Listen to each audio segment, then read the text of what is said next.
Saya akan bergeser menuju ke Abrianto Jabri di Makassar, Sulawesi Selatan. Abri, Iya, Mbak. baik. Boleh Anda ceritakan di sana seperti apa kondisinya, Abri? Setelah ada pengumuman gempa tadi dan Sulawesi Selatan salah satu lokasi yang peringatan dini tsunami. Bagaimana kondisi di sana?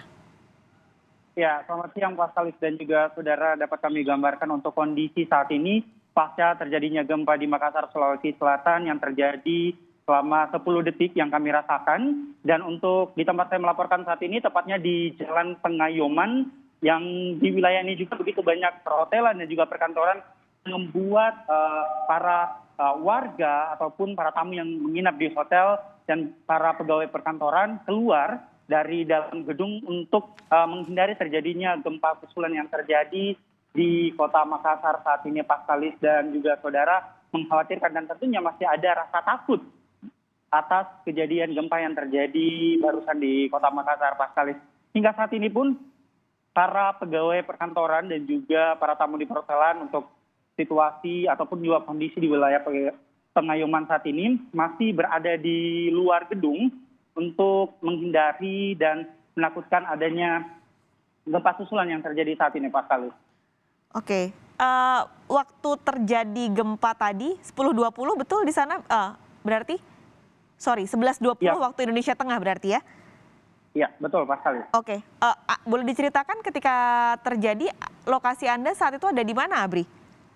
Iya, untuk kejadian gempa tadi, Pak Salis, pada pukul 11.20 waktu Indonesia Tengah, tadi pun saya sedang melakukan santap siang di salah satu rumah makan yang ada di kota Makassar, dan saya merasakan getaran, dan saya berpikirnya awalnya, Pak Salis dan juga saudara, hanya diri saya merasakan bahwa getaran yang terjadi ini apakah saya pusing atau seperti apa. Namun memang ternyata getaran yang saya rasakan itu merupakan sebuah gempa dan membuat para pengunjung rumah makan tersebut berlarian untuk keluar dari dalam gedung saat melakukan santap siang, Pak Salis.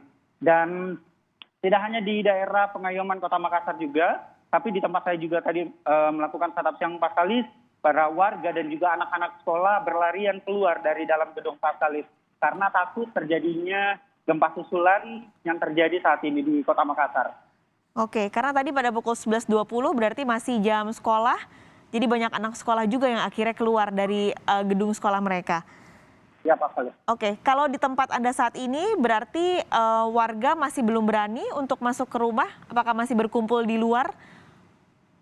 Ya, betul sekali Pak Salis. Bukan hanya warga, tentunya kami pun dari tim media masih berada di luar dan belum berani masuk di dalam ruangan sejak terjadinya gempa selama 10 detik berlangsung sejak pukul 11.20 waktu Indonesia Tengah. Kembali lagi kami informasikan Pak Salis dan juga saudara, sejak pukul 11.20 tadi gempa yang berdurasi kurang lebih 10 detik membuat warga Kota Makassar heboh dan keluar dari dalam gedung untuk menghindari terjadinya sesuatu hal yang tidak diinginkan di Kota Makassar akibat gempa yang terjadi saat ini, Pak Salis.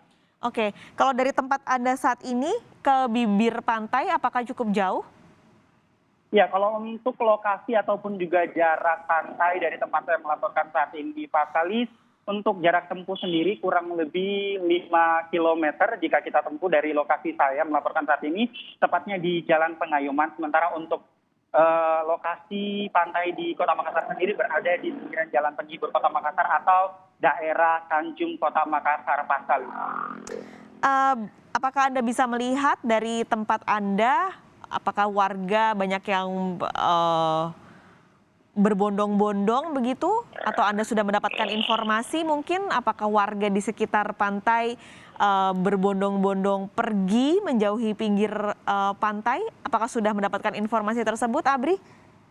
Ya, sejauh ini kami belum mendapatkan informasi mengenai warga yang berada di pesisir pantai di wilayah Kota Makassar, Pak Salis. Namun dapat kami informasikan kembali lagi bahwa baik di tempat saya melakukan santap siang tadi dan di lokasi saya melaporkan saat ini di Jalan Pengayoman Kota Makassar, aktivitas para pegawai perkantoran dan juga para tamu yang menginap di perhotelan, karena memang untuk di wilayah ini sendiri merupakan daerah perkantoran yang banyak tentunya dikunjungi oleh para tamu yang menginap di hotel juga.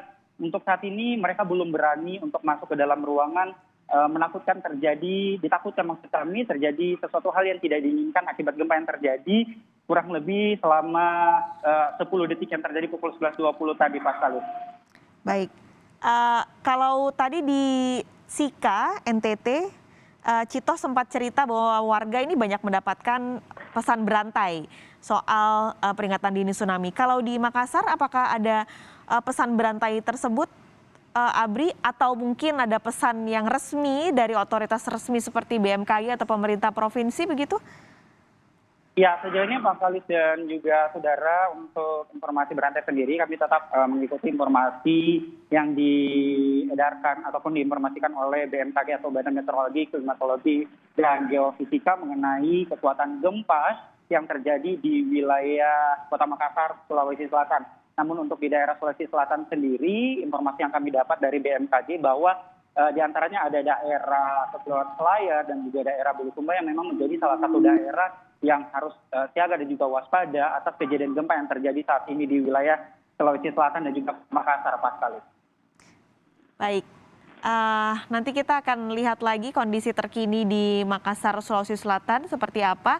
Namun saudara, yang Anda lihat di layar kaca Anda yang di kiri adalah kondisi terkini di Bantaeng, wilayah di Makassar, Sulawesi Selatan. Sementara di kanan ini adalah kondisi terbaru di Sika, Nusa Tenggara Timur pasca gempa yang terjadi pada pukul 10.20 waktu Indonesia Barat atau 11.20 waktu Indonesia Tengah dengan terjadi di 113 km barat Laut Larantuka, kedalaman 12 km dengan kekuatan 7,5 magnitudo.